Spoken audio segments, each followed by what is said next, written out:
In early April of 1986, in the Ukrainian city of Pripyat, residents began seeing something terrifying. Over the course of a few weeks, there were reports of a large, dark, mutated-looking man with huge wings and red glowing eyes. Those who saw it claimed to have nightmares about the creature for long periods of time after their sightings. These sightings came to a halt on April 26 when the Chernobyl nuclear power plant suffered a meltdown resulting in the displacement of hundreds of thousands of people and the death of 30 in the immediate aftermath.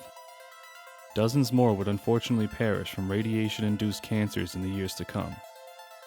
Looking back, some now think the creature's appearance in the area was a harbinger of doom.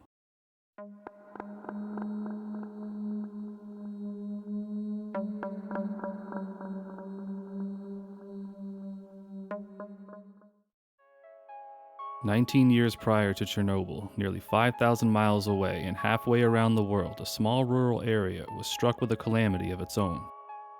Built in 1928, spanning more than 2,000 feet across the Ohio River, the Silver Bridge connected the communities of Point Pleasant, West Virginia, and Gallipolis, Ohio. On the evening of December 15, 1967, amidst heavy rush hour traffic, eyewitnesses reported hearing a loud gunshot-like noise as the bridge folded like a deck of cards in less than 20 seconds. 32 vehicles plummeted into the cold waters below, killing 46 people, including 2 that were unfortunately never found.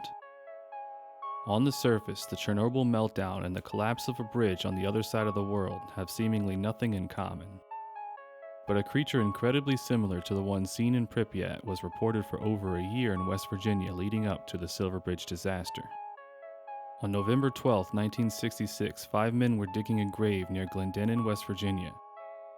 They saw what they called a brown human shape with wings take off from the ground within the nearby tree line and fly over their heads. They did not immediately come forward with their accounts. The first publicized sighting occurred just 3 days later. 2 young couples were out on a drive. They were passing by the World War II munitions manufacturing facility called the TNT area. Close to the gate to the facility, they noticed 2 red lights. They stopped the car to investigate. They quickly realized that they were not lights. They were the glowing red eyes of a large creature. They reported it was shaped like a man, maybe 6.5 or 7 feet tall, with big wings folded against its back. They rushed back to the car and sped off. But the creature was not done with them yet. They again saw it on a ridge near the road as they drove. It spread its wings and took to the skies, following their car continuously until they got back to town. They reported what had happened to the police. The deputy said, "I've known these kids all their lives. They've never been in any trouble, and they were really scared that night. I took them seriously." He went to the TNT area to investigate, but saw no signs of the creature. The very same night, around 10:30 p.m., a contractor who lived 90 miles from Point Pleasant was watching TV when the screen went black. He claims a strange pattern appeared on it, accompanied by a loud whine that sounded like a generator winding up until it suddenly stopped. As his dog began to howl, he slowly walked outside to see what was causing it.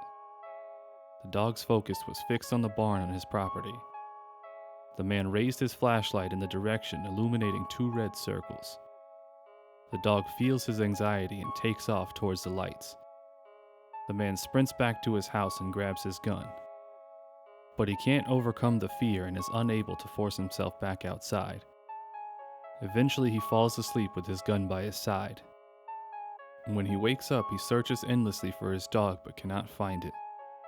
2 days later, he's reading the newspaper, and what he reads causes his heart to drop. One of the 4 witnesses that encountered the creature that night told reporters that near the gate they also saw the body of a large dog dead on the ground. On November 16th, locals returned to the TNT area after hearing what the 4 eyewitnesses had encountered the night before. A couple and their young daughter were visiting their friend's house very close by. As they headed to their car at the end of the night, they were met by a large gray figure with glowing red eyes slowly rising from the ground. They hurried back inside and called the police. They could hear the creature walking on the porch outside and even claimed it peered at them through the windows. By the time the police arrived, it was gone.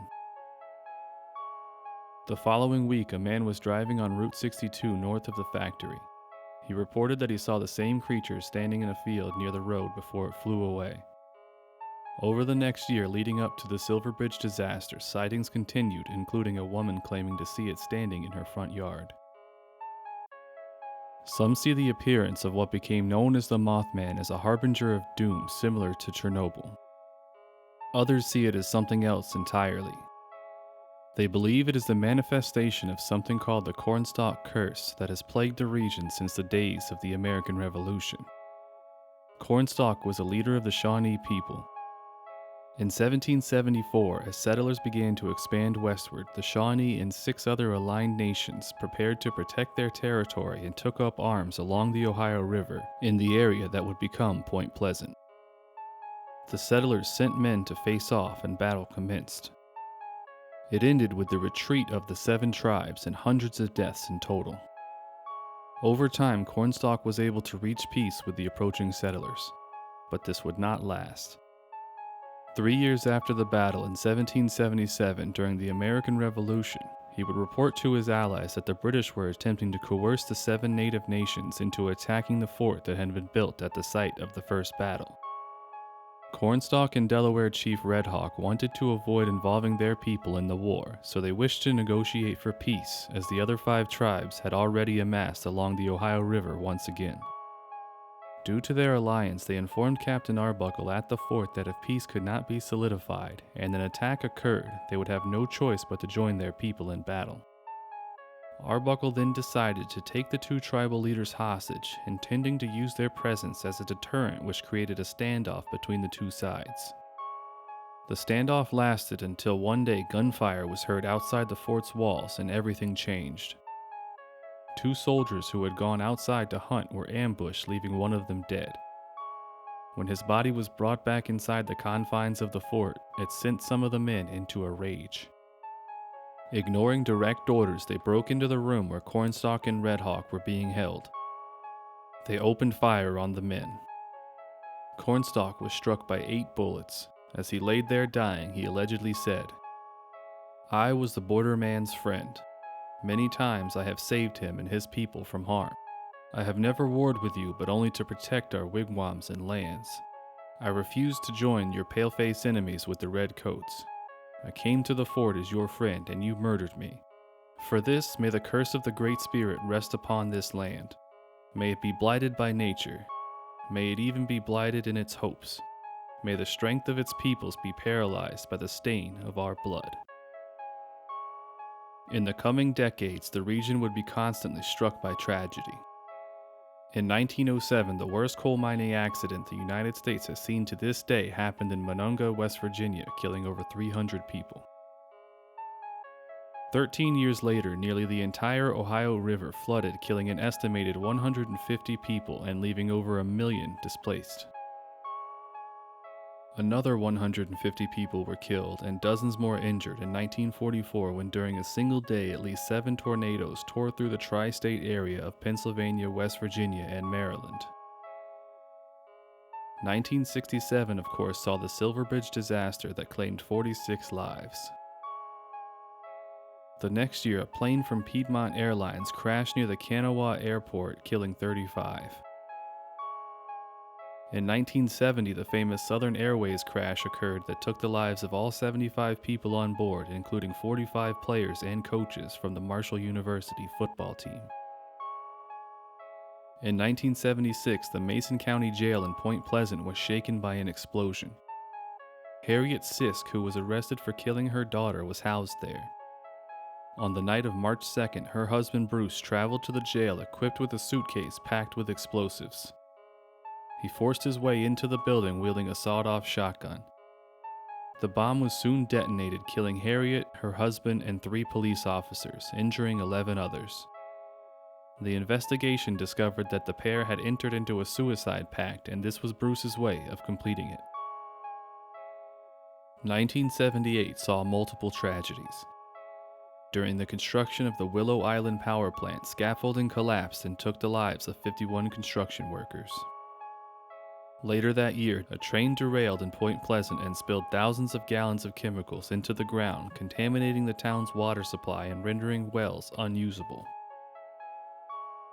The most common theory skeptics present is simply a misidentified bird. Some point their fingers at sandhill cranes, which can reach over 4 feet tall with wingspans of more than 7 feet across. It's also claimed that the culprit is a barred owl. They are smaller than the cranes at only 2 feet tall and wingspans of just 4 feet. But the owls do have eyes that reflect light with a deep red color, matching the sightings of the Mothman. To explain the size discrepancies between a human-sized Mothman and birds that are at most 4 feet tall, skeptics correctly point out that in dark conditions it is incredibly difficult for our eyes to judge size. Others, however, agree that it is a bird, but not a normal one. They draw a direct link between the TNT area and the chemicals that came with the production of munitions and the wildlife that call it home. Many of those chemicals used during the war were not disposed of properly. They were simply dumped or left behind to find their way into the ground and the ponds in the area. Some believe that these have caused mutations to some of the local wildlife and thus creating what became known as the Mothman. By the turn of the 21st century, interest in the Mothman had waned and it settled in as a local legend. That was until 2002 when Richard Gere starred in the movie The Mothman Prophecies, based on the book of the same name, following a researcher investigating the Mothman sightings. The film was met with middling reviews, but it succeeded in bringing eyes back onto the small community of Point Pleasant. To capitalize on the newfound attention, they began the annual Mothman Festival that same year. On average, it brings over 10,000 visitors to the town that has a population of less than half of that. In 2003, artist Bob Roach unveiled the iconic Mothman statue in town. If you're curious, there is a 24-hour live stream of the statue that you can watch, linked below. Maybe you'll catch a glimpse of the real thing. In 2005, the Mothman Museum opened, containing original press clippings from the sightings in the 60s, handwritten police reports, props from the Mothman Prophecies movies, and an exhibit dedicated to the Silver Bridge.